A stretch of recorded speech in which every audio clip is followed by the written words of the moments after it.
The only rift that this will cause is it further solidifies Elon Musk as the shadow president. I think that will piss Trump off more.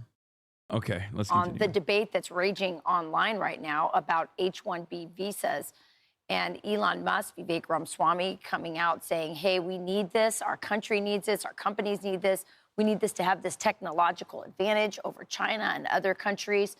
And other people saying, I'm not so sure. A lot of those H-1B visas are for coding, and they're sort of the grunt work of the tech industry. And there's a lot of Americans who would like those jobs, and we should be working on training them instead of replacing them with foreign workers who presumably will do it for cheaper. So that's the debate that's raging.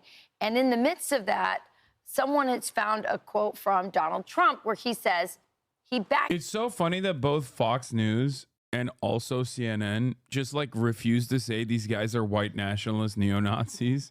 Like virtually everyone in legacy media is covering this as though this is like, you know, somewhat of a difference in an agreement, a difference in opinion, not rooted within this insanely racist reality where they're just like, yeah, they're just they're having a little disagreement here. And it's like the people that are disagreeing with Trump are fucking Nicholas Fuentes, Groyper Titler, you know, 1488, numerous other fucking Groyper accounts, Laura Loomer. You know, how the fuck have we just accepted that this is just the normal now? This is the new norm.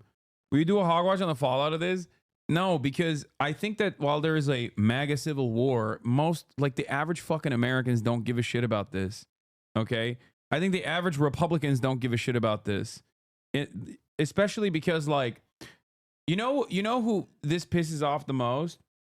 Right-wingers in blue enclaves, okay? Which happen to be the biggest fucking neo-Nazis in this country.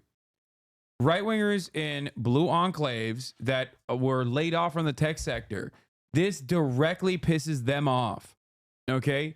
Dude in Arkansas is not around like a whole bunch of Indians. For him, he doesn't even understand the difference. Like, he doesn't know like the different slurs they use against Indian people. He thinks Indians were responsible for 9/11. He thinks when he sees a brown guy like that, he's like, I know what this is. This is the guy who fucking, you know, blew up the towers. I'll never forget. Osama bin Laden. Yeah. So the people that actually are around, H-1B workers who are of Chinese or Indian descent, those people are the most right-wing people in the United States of America. Those are like the fucking open, prominent neo-Nazi right-wingers who fantasize about like living this this country lifestyle, living this rural lifestyle, but they live in fucking the Bay Area. Okay? Most right-wingers don't give a shit about this. They're like, oh, I don't care. It's the tech sector. Who gives a fuck?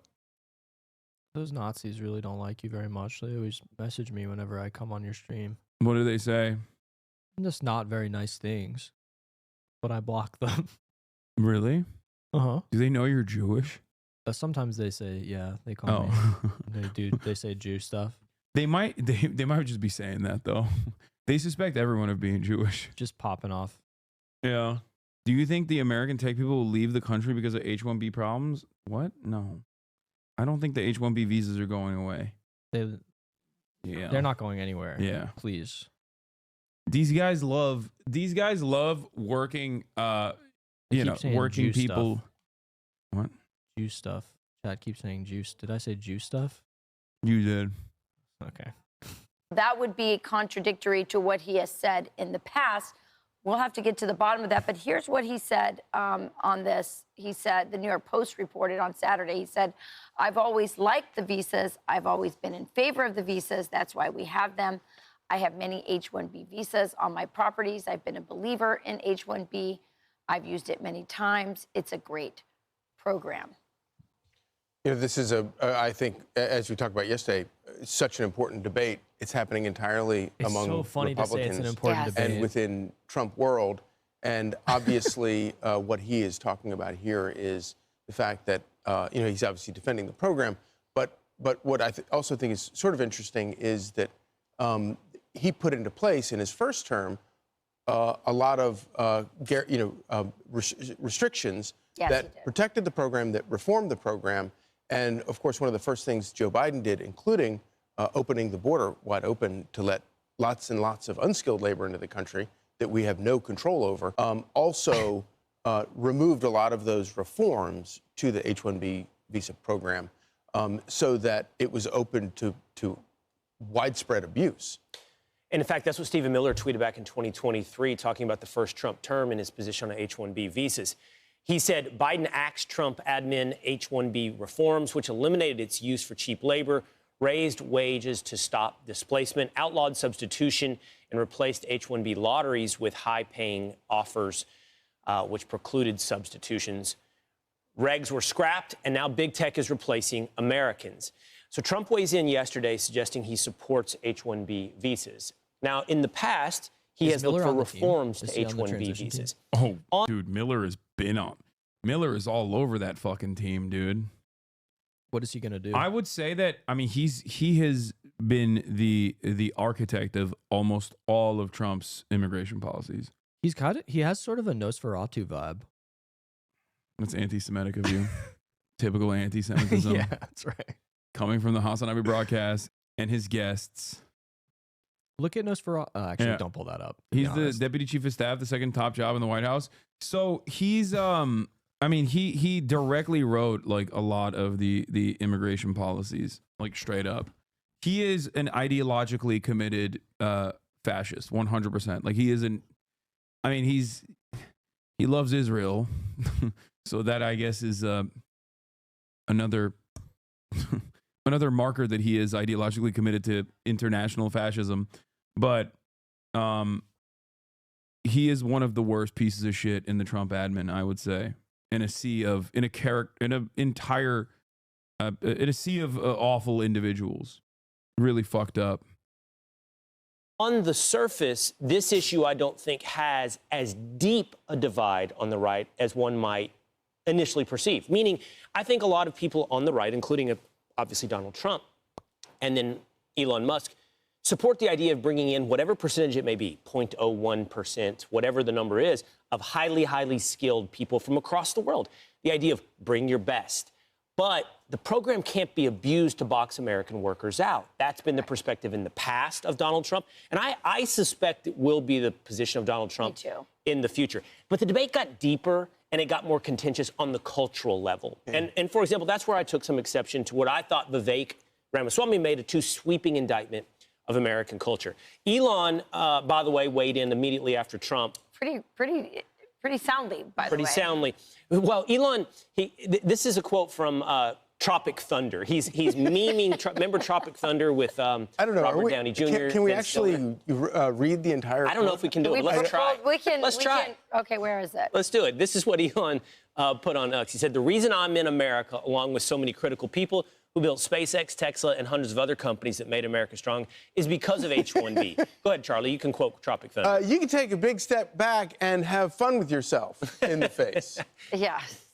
So that's what he said. He obviously feels very strongly about it. This is something that I can never get over, which is that like these guys will, smile and be like, every brown person of Guatemalan descent is a serial rapist. But then they can't say F yourself because of TV restrictions.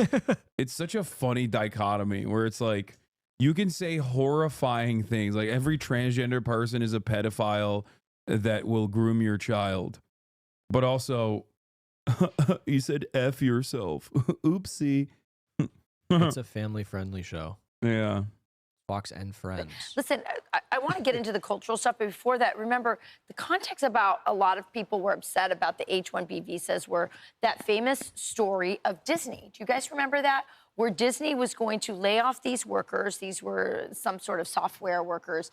And then they said, listen, we're going to lay you off, and you will not get your severance unless you train the people that come in. These were, foreign workers on this type of visa. And so that really, really upset a lot of Americans. And I believe that was the context around the conversation about abuses. And lots of people are weighing in on both sides of this. obviously Vivek and Elon very strongly on the side of getting more H-1B visas, saying that we won't be competitive.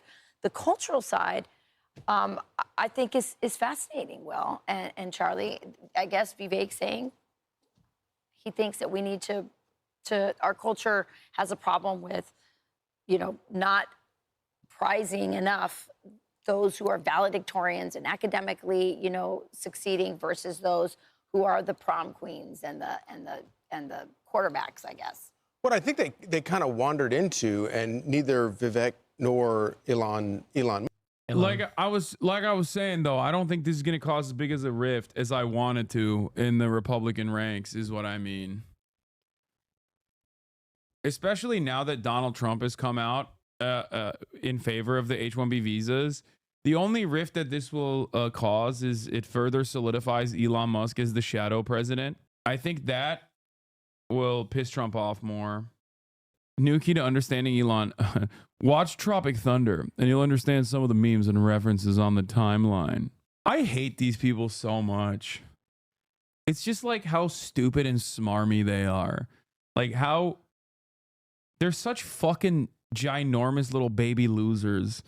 And yet they think they're so fucking cool. Like in their little, they feel like they've carved out this like subculture of political dissidents that are engaging in disruptive discourse. Like, watch Tropic Thunder and you'll understand some of the memes and references on the timeline. Watch Tropic Thunder if the wokes haven't gotten to it already. They want to take down Tropic Thunder. Do you hate Elon or Maher more? Elon. Elon is more damaging than Bill Maher. Bill Maher is damaging to my own personal psyche, but Elon Musk is definitely a worse part. Elon Musk is like up there with Donald Trump with how awful he is. They couldn't make a Nosferatu today because of woke. Dude, Nosferatu lives in your mind. It's I'm crazy. so obsessed. It's so good. Yeah. And if you guys don't like it, fuck you. If you don't like Nosferatu in the chat, if you don't like Robert Eggers in chat, get the fuck out of here. Leave. Okay, don't leave. It's fine. We can have disagreements over which Hollywood director you like the most. You don't even like movies. What? I do. What's your favorite movie? I asked you the other. Snatch. Oh, really? You like Guy Ritchie? Yeah. Old Guy Ritchie. Interesting. You like Layer Cake? Yeah. But Snatch is the best, I think. You like it more than Lock, Stock? I think Lock, Stock is pretty good, but for some reason, I think Snatch is like the perfect version of it. Interesting. Yeah. You like Brad Pitt in it. You like the Travelers. Yeah, I like Brad Pitt in it. I like Jason Statham in it. It's so good. I'm a movie guy. I like movies. Oh, we know. I like movies, I guys. know, dude. Chad, He I like loves movies. I love the movies. You like British films after all? Yeah, I like British cinema. You know what I want to watch? I saw a TikTok. I wrote it down in my notes app. Pusher. Have you ever seen it? Pusher. Dude, oh my God. It's early Mads Mikkelsen, dude. Hey, if you like this video, please subscribe and hit that bell so you don't miss out on any future videos.